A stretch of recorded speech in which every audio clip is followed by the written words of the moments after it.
So good morning, everybody, and welcome to the final day of DDL22 conference. Hope you've had a lovely evening last night and enjoyed the drinks reception. And we're really thrilled to be able to welcome you to the last session of the day. So this morning we're going to have an Innovation Spotlight talk followed by the DDL annual lecture, and then we'll be moving on to session 6, which is Advances in Formulation. So the first session today is our Innovation Spotlight talk, which is going to be presented by Magnus Björsne. Dr. Björsne graduated from the University of London in 1989 and then did a PhD at Stockholm in medicinal chemistry working on HIV protease enzyme. He joined Astra Hassel in 1995, where he spent 11 years in the preclinical cardiometabolic unit.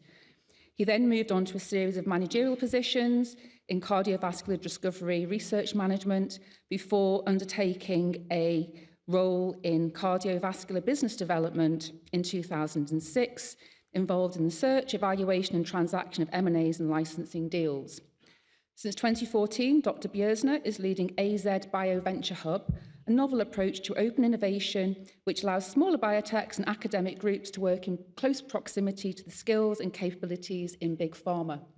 And today, Dr. Björsne is going to come and talk to us about the BioVenture Hub. Welcome, Dr. Björsne. Thank you.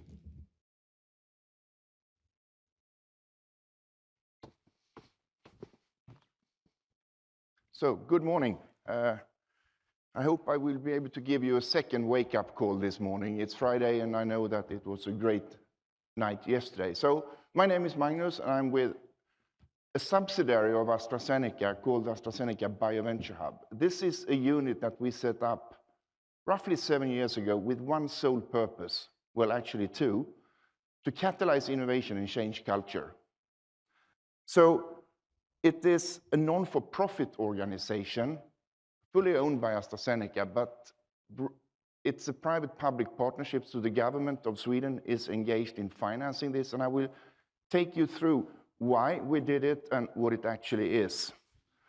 So today you will get both corporate statements and some personal reflections. And in case you like what I say, it's likely it is a corporate statement. If you disagree, it's a personal reflection. So, anybody who knows what this is? A guess? ABBA, for God's sake, no. This is from London, 1972, Status Quo. Pioneering, like boogie-woogie type of rock music in the 70s. So, that was 50 years ago. Now we move to today. Anybody who knows what this is? It's me being part of challenging status quo. So, look at this slide. I will give you 30 seconds to read through it.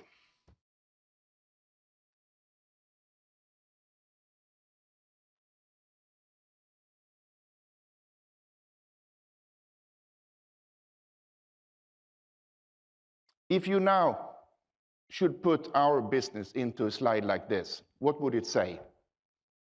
I don't think anybody of us have the answers. We claim we are too regulated, we are blah, blah, blah, blah.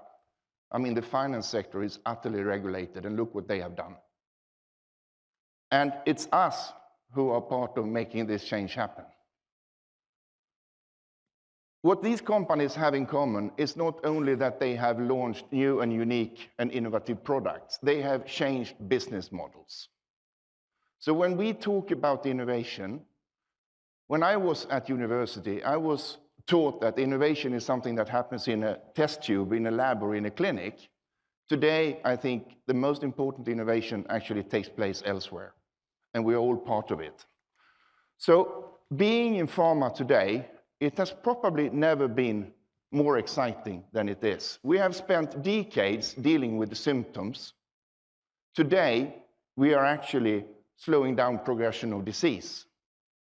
Cell and gene therapy will allow us to stop and even cure diseases. It's a fantastic time to be in life science now. In parallel, there is a lot of advancements in other sectors of technology and science. And we all know that digitalization and digitization will impact our business, and it will definitely impact healthcare. There is a lot of developments in tech in general. We are moving towards new models for payments.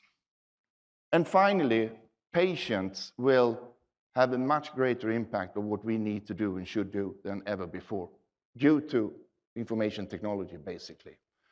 So if we look on the business model of pharma, personal reflection, note this, it's quite stupid. Because what we sell is hardware that the customer doesn't want. If you are a patient, your desire is health. It's not per se pills or an inhaler. So with us going towards a pay-per-performance model, imagine how that will impact what data we need to generate, what proof do we need to demonstrate in front of payers, etc., etc. How will it impact our interest? And let's extrapolate this thinking about what if. We're already talking about that we are moving from sick care to health care. Again, what does that actually mean with respect to what we are doing in our daily work? When we suddenly should test compounds on wealthy and healthy people instead of diseased people. What trials do we need to do? What evidence do we need to bring forward? How will it impact healthcare when we suddenly can diagnose cancer at a much earlier stage, and there will be tons of more cancer patients, but none of them will be in specialist care because they are not yet ill? How will it impact healthcare? What if we, like many other businesses, go from products to being part of delivering services instead? So I come from Gothenburg, Sweden. The largest company in our region is Volvo Cars. They today claim they are a software company. 10 years ago, that would be totally impossible. Today, it is a software company. It's not the automotive industry any longer. So what about if we go from, as they have done, from hardware to software? AstraZeneca in Sweden last year, 50% of the staff we recruited were information specialists. They were not chemists. We talked about going from pay per product to pay per performance. We live today in a scenario of pandemics and even war. What if we go from global supply chains to regional supply chains? What is the consequence? What about if we go from standalone companies to companies that act as orchestrators of networks and innovation? Very, very different. So all in all, there is a lot of change already happen. And that if we believe that our future product will be beyond medicines in isolation, and that is already the case, it is about mixing medicines with sensors and information technology and what have you. This really means we are about to basically redefine innovation, and we need to manage innovation in a very, very different way. So if we conclude, we are being pushed by technology and pulled by patients and payers.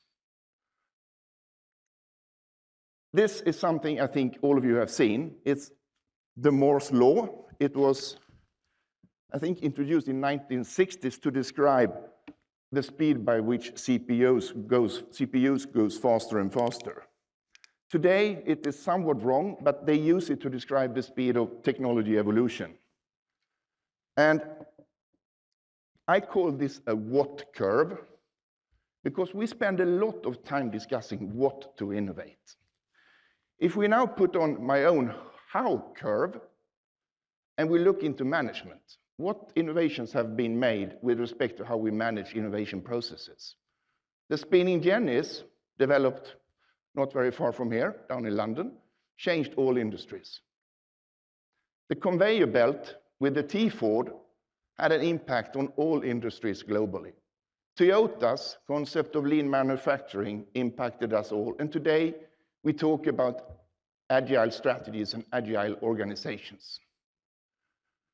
If we now look into management, again, personal statement, Most people who manage organizations are put in that position because they are good in optimizing the output from processes and systems. If we talk about innovation, it becomes very, very different. We need to complement this with management that is about orchestrating people, creativity, networks, and innovation. Totally different. And how do you create this to work in the same type of environment? Because they need to exist in parallel. You could argue that the lower one is about exploitation of our resources. The top one is about exploration. These two are not easy to combine, especially not if you work in a large company that needs to deliver value to shareholders like this. And this is about culture. It's not a quick fix. How do you make this happen? I don't think you can take a course and become a champion in a short period of time. So it brings us to these three questions. I think we know why we are doing what we are doing in our business. I mean, it's a no-brainer. We all know. We also know how to do it because we have been doing it for decades. And we spend an awful lot of time on discussing what to do next. And what we have tried to do is rather like this.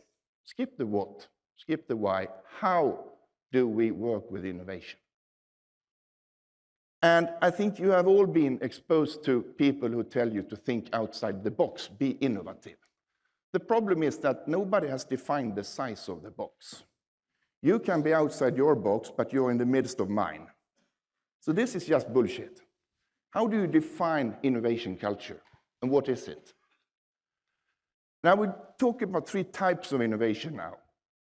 The obvious one, and the one we all know, and the one that we all suffers from, is incremental innovation, doing things and becoming better and better as we proceed. This company has been very successful in doing this. This is Gillette.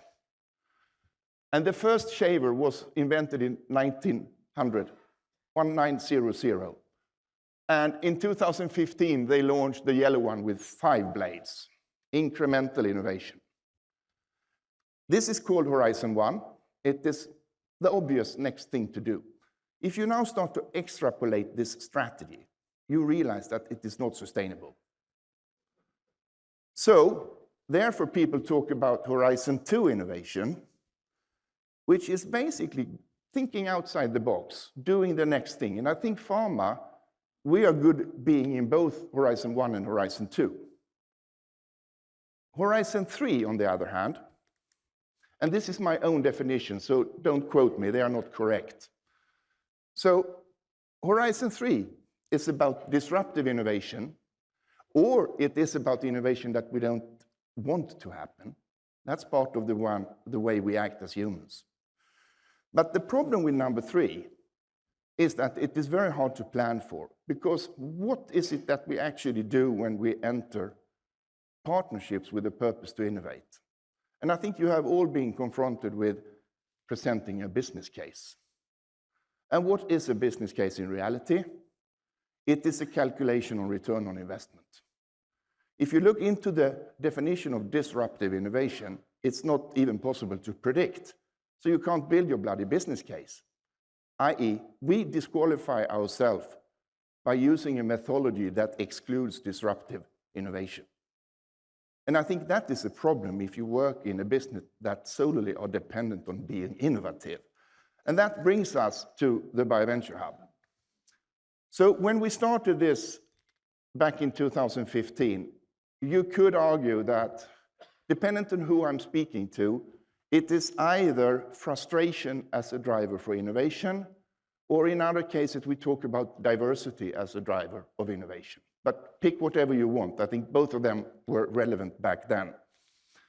So what we have done here, we asked ourselves, if you look in the number of dollars that we invest into R&D, in AstraZeneca, I think it's close to $9 billion every year. And we have been around for a long, long time. So imagine the capacity that we have invested in to build, both with respect to infrastructure, but foremost, human capital. What if we could find a model that allowed small companies in academia to tap into those investments? Can we find a model that makes that work? So basically what we discussed with the Swedish government was to say that, what if we can utilize economy of scale in a large organization like ours and combine it with our own flexibility of resource utilization and make resources available solely with the purpose to catalyze growth and innovation? Some people argue that we have introduced the sharing economy into industry because we invite companies to be part of AstraZeneca, and I will come back to the mechanism and the thinking behind how we do that. But this hasn't been easy because the problem with the sharing economy is that you don't exchange any dollars. We don't have systems to measure absence of cost. So how do you demonstrate the value this generates? And we have had tons of scholars from academia who have studied this, and it is really, really difficult when somebody asks you, what is it worth? And Bernard Shaw, he once said, if I have an apple and you have an apple, and we exchange those apples, we will both leave the room with 2 apples each. But if we exchange ideas, we will both leave the room with 2 ideas each. Imagine if we did this in this room. You could all live with 1 apple, or you could live with, the equation for how many ideas it will generate.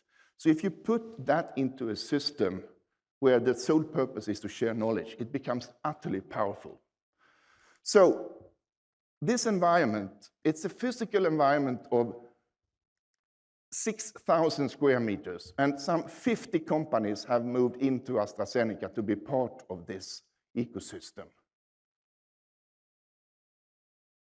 It's not only Swedish companies, we have companies from US, Switzerland, UK, Holland, etc. And it's not an environment for startups. This is really important. We have chosen to focus on supporting scale up and growth. Because I think Europe, we are world leading in startups, but look how many unicorns we create in life science. We succeed doing it in IT technology, but not in life science, at least not in the Nordics. And the problem is that when you move from R in R&D to D in development, you suddenly need very new sets of skills. And a lot of those skills actually resides within the big pharma. So that is where we are focused to make human capital available. It is a physical environment. These companies, they are at our site. They have the same access to the entire site as I have as an AZ employee. So they walk totally freely.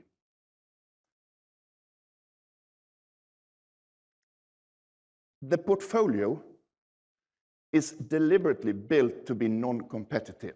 This means that we don't bring in companies that work with products that are of interest to AstraZeneca. We don't bring in companies that compete with another company in the hub. This type of environment then allows for openness.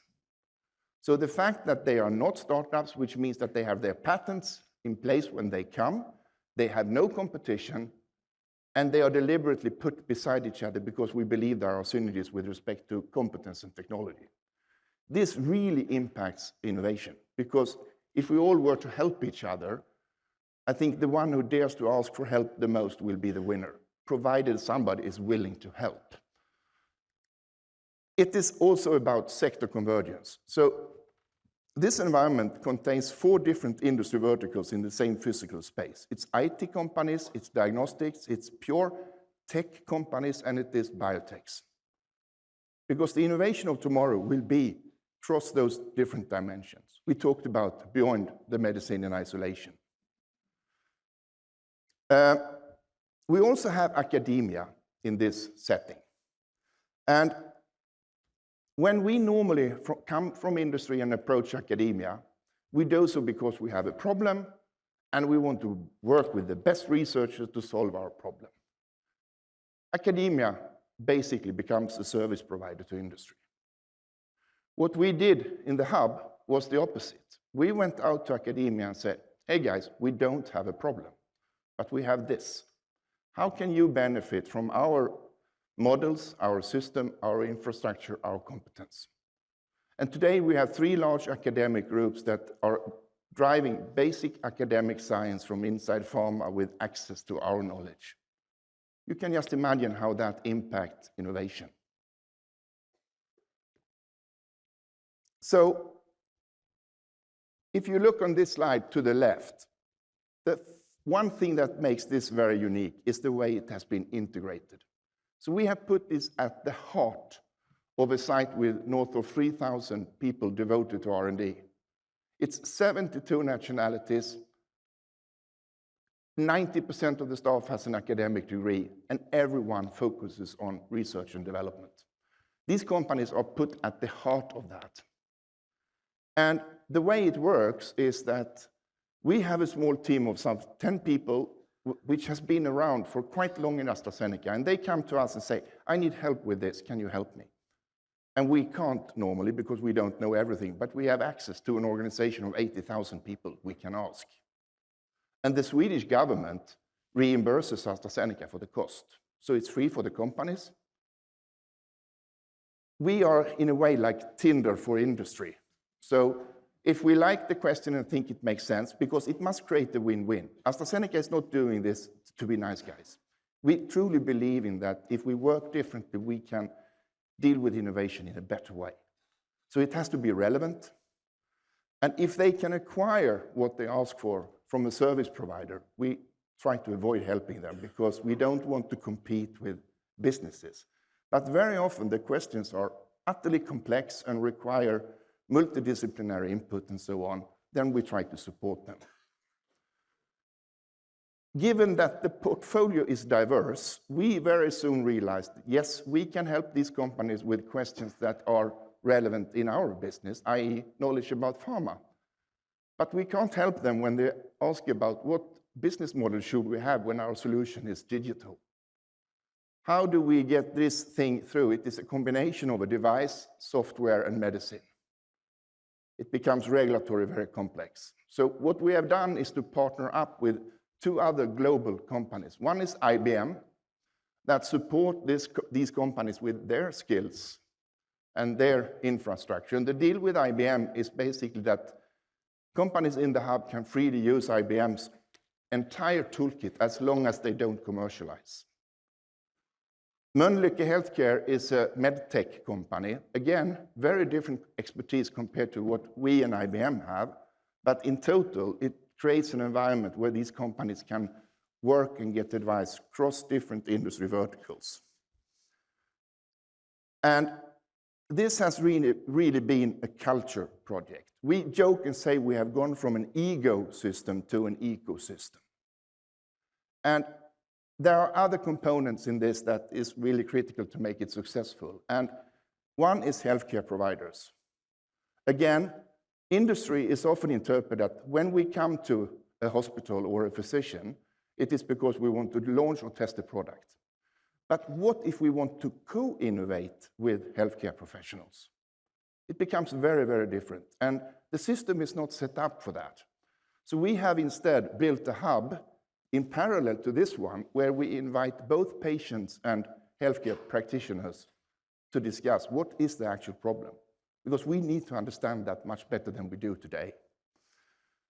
So all in all, this is about the power of togetherness and how we, by dare to share knowledge and problems, can become better jointly. And I think we can't afford to deal with what we do in silos. And I will end with a somewhat sad picture, but it is to cheer you up. So there is plenty of time to think inside the box, while alive do the opposite. Thank you.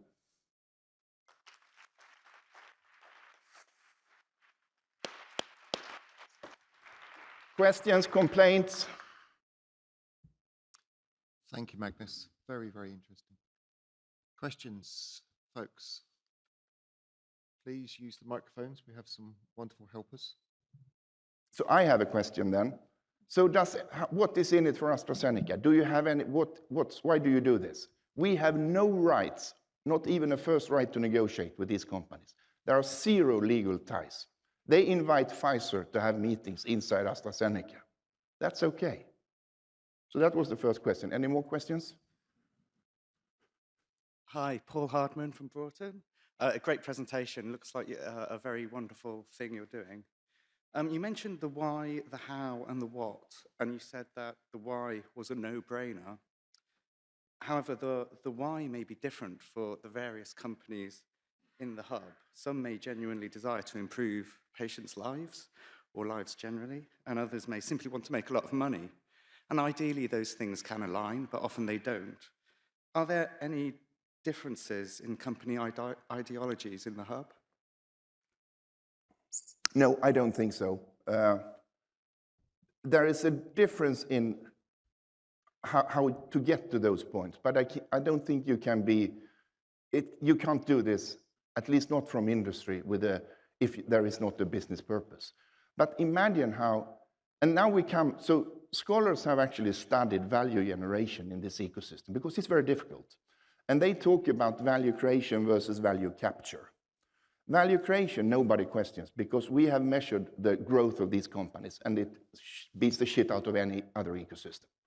But for AstraZeneca, we talk about soft value and hard value. Soft value is like PR, reputation, all of that. And we have ticked all of those boxes, because what we basically, when we recruit people, to give you an example, they come and say, oh, this is the place where there are 40 different employers in the same building. It became so attractive. We have increased the density of competence immensely at our doorstep. And when I talk about diversity here, we invite gaming companies, we invite companies that we would never normally interact with, because we would say, oh, it's too early, come back in 5 years when we have proof of concept. These are the guys we bring in. So yes, there is a very, I wouldn't use the word egoistic, but we do this with a purpose, and it is to make us more competitive. I think we all suffer from annual scorecards. When we went out to functions in AstraZeneca and asked them, so what are you doing today to put yourself where you need to be 5 years in the future? There were no such plans. We live here and now, and this is an attempt to create long-term value. So we need to achieve both. It's a good question. We've got one question through Slido. Can you give a case study of a successful cooperative effort leading to a new medical intervention and a successful business? Yeah, oh, yes, I can. So, but how much time do I have? 2 minutes. 2 minutes, okay. So I will give you an example of a thing we did some 3.5 years ago. So there is a lot of innovation that is created inside pharma that we, for different reasons, choose not to commercialize. And it is often in the area of technology rather than medicines. So we, for example, develop our inhalers in parallel to the pharma program. And if the pharma program fails, what do we do with the inhaler? Well, we put it on the shelf. Sometimes we try to sell it, and then we sell it to peers normally, because a biotech can't buy a product from big pharma. What we did in the hub was to ask ourselves, can we reposition internal shelved innovation in such a way that it fits a small biotech and the VC community? We sold it for 1 Swedish krona. That's like 10 pence. And what we did was to basically create a financial model that allow us to do that. And we can only keep 19.9% of equity, because otherwise it ends up on our balance sheet, and our CFO don't want that because we shouldn't increase R&D spend. So you are locked in a situation where you either need to get a large upfront or a great proportion of equity.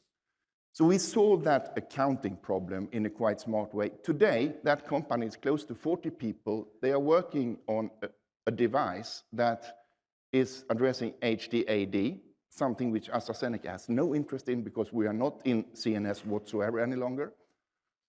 What they have done is to build a dosing regime that uses pellets instead of pills when you want to vary your dose. They have put in a digital interface to control the dose, because dose variability is a big problem in this disease. And abuse is a big problem, because the medicines are all amphetamine derivatives. So out of the shelf, we have now a company with 40 people, of which 20 are recruited from outside Sweden. The product they are developing is a mix of medicines with IT, with tech. So I think there are plenty of examples, and we have studied growth. And the monetary growth of the companies in the hub is in the top 5th percentile compared to all US VC funds. So there are plenty of examples. Good. Thank you very much. Thank you again, Minister. Great. Thank you.